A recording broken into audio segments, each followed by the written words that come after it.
નમસ્કાર વિદ્યાર્થી મિત્રો, ધોરણ 10 ના ગણિત વિષયના આ વિડીયોમાં તમારું સ્વાગત છે। આજના આપણા વિડીયોની અંદર આપણે ચર્ચા કરીશું પ્રકરણ 11 વર્તુળ સંબંધી ક્ષેત્રફળ। આ પ્રકરણના માર્ચ 2020 થી જૂન 2025 સુધીના તમામ પ્રશ્નો જે સેક્શન એ માં પૂછવામાં આવ્યા હતા, ઉપરાંત બોર્ડનું જે નમૂના પ્રત હતું તેમાં આ પ્રકરણમાંથી પૂછવામાં આવેલા પ્રશ્નો ને સમાવતો આ વિડીયો છે। તો આ વિડીયોમાં આપણે આ બધા જ પ્રશ્નોની વિગતે ચર્ચા કરવાના છે। તો શરૂઆત કરીશું વિદ્યાર્થીઓ વર્તુળ સંબંધિત ક્ષેત્રફળની। તો જેમાં આપણે પહેલો વિભાગ લીધો છે ખાલી જગ્યા। એનો અર્થ કે બોર્ડની અંદર હજુ સુધી આ પ્રકરણમાંથી એમસીક્યુ પૂછાયેલ નથી, એટલે આપણે શરૂઆત કરીશું ખાલી જગ્યા પ્રકારના પ્રશ્નોથી। તો વિદ્યાર્થીઓ પહેલી ખાલી જગ્યા છે 10 મિનિટના સમયગાળામાં મિનિટ કાંટો કેન્દ્ર આગળ કેટલા માપનો ખૂણો બનાવશે? જુલાઈ 2022 માં પૂછાયેલો આ પ્રશ્ન છે। વિદ્યાર્થીઓ અહીં આગળ મેથડ પણ તમને લખેલી છે કે કેન્દ્ર આગળ બનતો ખૂણો લખવો હોય તો 360 નું આખું રોટેશન છેદમાં 60 ગુણ્યા સમયગાળો તમારે લખવાનો છે। પણ વિદ્યાર્થીઓ એક વસ્તુ તમારે ખાસ ધ્યાન રાખવાનું કે જ્યારે કેન્દ્ર આગળ બનતો ખૂણો શોધવાનો હોય તો તમને જે સમયગાળો આપે છે ને ખાલી 6 વડે ગુણી કાઢો એટલે તમારો જવાબ આવી જાય। આકૃતિ પરથી પણ સમજી લઈશું આપણે એક વખત। માની લો કે અત્યારે આ ઘડિયાળ છે, એ ઘડિયાળનો મિનિટ કાંટો અત્યારે 12 ઉપર છે। તો વિદ્યાર્થીઓ 3 ઉપર આવે, ઘડિયાળનો મિનિટ કાંટો જો 3 ઉપર આવે તો આટલો કેટલાનો ખૂણો બનશે? 90°। તો કહેવાનો અર્થ શું કે 12 ઉપર અત્યારે ઘડિયાળનો મિનિટ કાંટો છે, તો 5 મિનિટ પછી તે કયા અંક પર આવશે? 1 પર આવશે। બીજા 5 મિનિટ પછી તે 2 પર આવશે અને પછી 5 મિનિટ પછી તે 3 પર આવશે। એનો અર્થ કે 5 મિનિટે તે 30 ના ખૂણા બનાવે છે। આખો ખૂણો 90 છે, તેના 3 સરખા ભાગ કરો, બોલો કેટલા થાય? 30, 30 અને 30। તો આ મૌખિક પણ તમે જવાબ આપી શકો કે ઘડિયાળનો મિનિટ કાંટો અત્યારે જે સ્થિતિમાં છે અને 5 મિનિટ પછીની સ્થિતિ તો એ 30° નો ખૂણો બનાવે। ઘડિયાળનો અત્યારે મિનિટ કાંટો છે 10 મિનિટ પછી તો 60° નો ખૂણો બનાવે। ઘડિયાળના મિનિટ કાંટાની હાલની સ્થિતિ અને 15 મિનિટ પછીની સ્થિતિ થી કેટલાનો ખૂણો બનશે? 90° નો ખૂણો। ઘડિયાળના હાલની કાંટાની હાલની સ્થિતિ અને 20 મિનિટ પછીની સ્થિતિ કે તો 120, એટલે કે તમારે 30 ઉમેર્યા કરવાના। અને ટૂંકી રીતની વાત કરું વિદ્યાર્થીઓ તો જે સમયગાળો હોય ને એને માત્ર 6 વડે ગુણી કાઢો। તમારો પ્રશ્નમાં કેટલી મિનિટ આપી છે? બોલો 10 મિનિટ આપી છે, તો 10 ગુણ્યા 6 કરી કાઢો તો 10 છંગ કેટલા થાય? 60° થશે। તો વિદ્યાર્થીઓ આ રીતના જ્યારે પ્રશ્નો પૂછવામાં આવે ત્યારે એક મૌખિક ગણતરી કરી દઈશો તો પણ જવાબ આવી જશે। એનો અર્થ કે આ પ્રશ્નનો જવાબ રહેશે 60°। હવે વાત કરીશું બીજા પ્રશ્નની। તો બીજો પ્રશ્ન છે r ત્રિજ્યાવાળા અને થીટા માપનો ખૂણો બનાવતા વર્તુળના વૃત્તાંશના ચાપની લંબાઈ થીટા છેદમાં 360 ગુણ્યા ખાલી જગ્યા।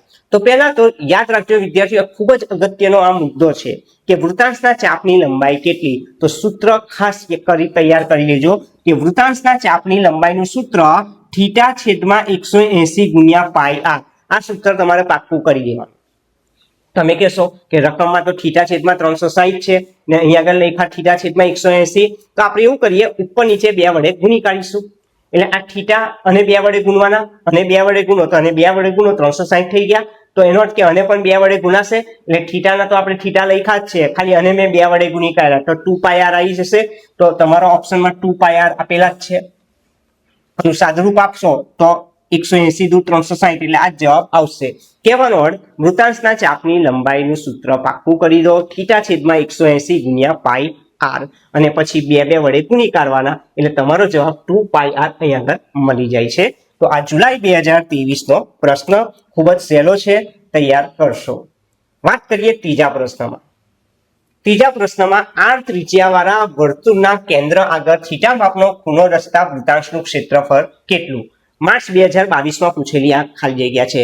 તો વૃત્તાંશના ક્ષેત્રફળનું સૂત્ર તમારે તૈયાર કરી દેવાનું છે।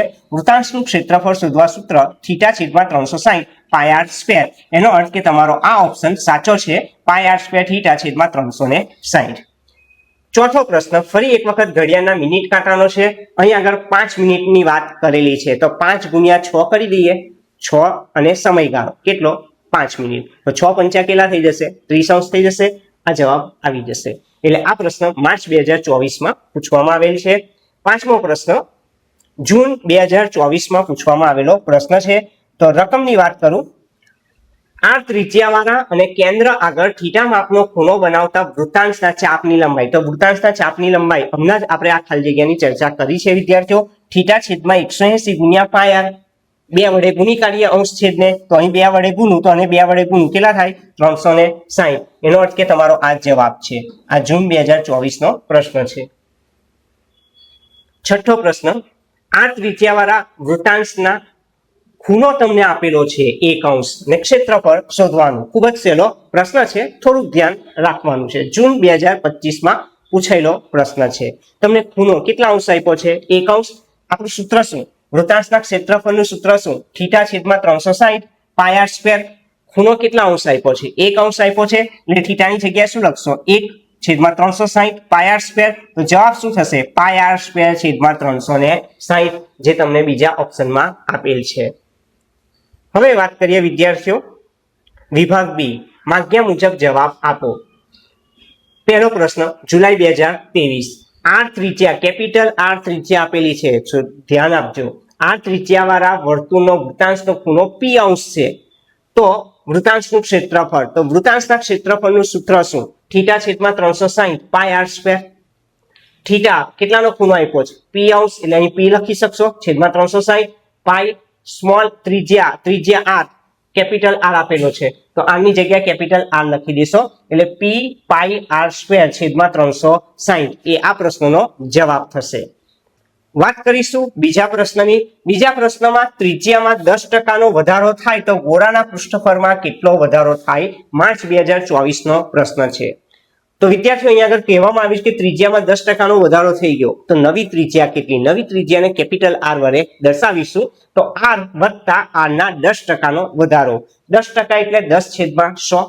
અહીં આગળ તમે જોશો તો અહીં આગળ એક એક શૂન્ય આપણે કાઢીશું, તો લસા મેં 10 લખી દીધો છે, એટલે 10 અને આર નો ગુણાકાર 10r વત્તા આર છેદમાં લસા 10, 10r અને આર 11r છેદમાં 10. એનો અર્થ કે નવી ત્રિજ્યા આપણી પાસે આવી ગઈ 11r છેદમાં 10. આનો ઉપયોગ હવે આપણે આગળ કરીએ. તો વિદ્યાર્થીઓ ગોલકનું પૃષ્ઠફળ મારે શોધવાનું છે. તો ગોલકના પૃષ્ઠફળનું સૂત્ર શું? 4 પાઈ આર સ્ક્વેર. એમાં કેપિટલ આર આપણે લખેલા છે, જેની કિંમત 11r છેદમાં 10 કૌંસનો સ્ક્વેર, એટલે 4 પાઈ 11 નો વર્ગ 121, 10 નો વર્ગ 100 ઇન્ટુ આર સ્ક્વેર. 4 પાઈ અને આર સ્ક્વેર સાથે રાખીશું, 121 છેદમાં 10. 121 છેદમાં 10 એટલે 121%. 100% ના સીધા 121%, તો કેટલાનો વધારો થઈ ગયો? 21%. એનો અર્થ કે ગોળાના પૃષ્ઠફળમાં થતો વધારો 21% નો રહે છે. વાત કરીશું જોડકા ટાઈપના પ્રશ્નો. પાર્ટ સી માં આપણે જોડકા લીધેલા છે. વિદ્યાર્થીઓ એક વસ્તુ ધ્યાન પર રાખજો, આ પ્રકરણમાંથી દર વર્ષે એક જોડકું પૂછાય છે, એટલે કે 2 માર્ક્સની એમસીક્યુ હજુ સુધી બોર્ડમાં પૂછાયા નથી. મોસ્ટ ઓફ જોડકા વધારે પૂછાય છે. તો જોડકા માટે તમારે તો બધા સૂત્રો પાક્કા કરી દેવાના. વૃત્તાંશના ક્ષેત્રફળનું સૂત્ર પાક્કું કરી દો, વૃત્તાંશના ચાપની લંબાઈનું સૂત્ર, મતલબ કે સૂત્રને લગતા બધા પોઈન્ટ તમારે ક્લિયર કરી દેવાના છે.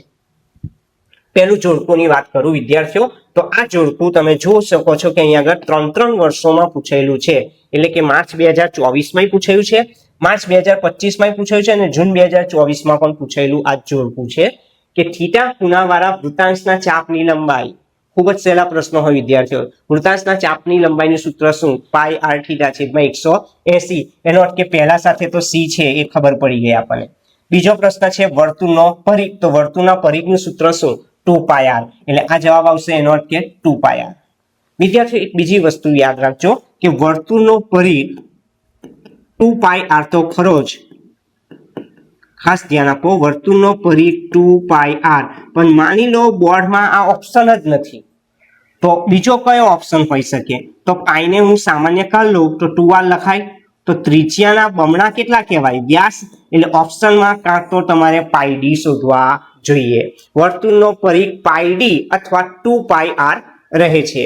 હવે વાત કરીએ બીજા જોડકાની. બીજું જોડકું આપણને જૂન 2025 માં પૂછવામાં આવ્યું છે, અર્ધવર્તુળ ચાપની લંબાઈ શોધવાનું સૂત્ર. તો વિદ્યાર્થીઓ અર્ધવર્તુળ ચાપની લંબાઈ, તો પહેલે વર્તુળનો જે પરિઘ છે ને એ 2 પાઈ આર, તો અર્ધવર્તુળનો કેટલો થાય? એનાથી અડધો, એટલે 2 પાઈ આર ના અડધા કરો તો કેટલા આવશે? પાઈ આર. એનો અર્થ કે પહેલાનો જવાબ આવશે સી, આપણે લખેલ છે. બીજામાં છે કે વર્તુળના ચતુર્થાંશનું ક્ષેત્રફળ. તો વર્તુળનું ક્ષેત્રફળ શું? પાય સ્ક્વેર. એનો ચતુર્થાંશ એટલે ચોથો ભાગ. એટલે વર્તુળના ક્ષેત્રફળને આપણે 4 વડે ભાગી નાખો એટલે પાઈ r વર્ગ છેદમાં 4 એટલે કે ઓપ્શન એ એનો જવાબ છે. ત્યાર પછી ત્રીજું જોડકું જે છે એ બોર્ડના નમૂનાનું પ્રશ્નપત્રનો જ આ જોડકું છે કે લઘુ વૃત્તાંશનું ક્ષેત્રફળ તો એનું સૂત્ર શું? પાય સ્ક્વેર થીટા છેદમાં 360 એ લઘુ વૃત્તાંશના ક્ષેત્રફળનું સૂત્ર છે. ને અર્ધ વર્તુળનો પરિઘ તો વિદ્યાર્થીઓ વર્તુળનો જે પરિઘ છે એ 2 પાય. તો અર્ધ વર્તુળનો પરિઘ એના કરતા અડધો એટલે કેટલો થશે? પાય થશે. એટલે બીજાનો ઓપ્શન કયો આવશે? એ. વિદ્યાર્થીઓ આ વિડીયોમાં આપણે વાત કરી પ્રકરણ 12 વર્તુળ સંબંધિત ક્ષેત્રફળની. આગામી વિડીયોમાં આપણે પ્રકરણ 13 ની ચર્ચા કરવાના છે. આ વિડીયો તમને પરીક્ષાની દ્રષ્ટિએ ખૂબ જ અગત્યનો નીવડી શકે છે, કારણ આ વિડીયોમાં આપણે પરીક્ષાલક્ષી તમામ પ્રશ્નોની અહીં આગળ ચર્ચા કરી લીધી છે. તો વિદ્યાર્થીઓ જો આ વિડીયો તમને પસંદ આવ્યો હોય તો જરૂરથી તેને લાઈક કરી લેશો. ઉપરાંત તમારા વિદ્યાર્થી મિત્રોને તેમજ તમારા સગા સ્નેહી સંબંધીઓને આ વિડીયો જરૂરથી શેર કરશો. સાથે સાથે અમારી ચેનલને સબસ્ક્રાઇબ કરશો.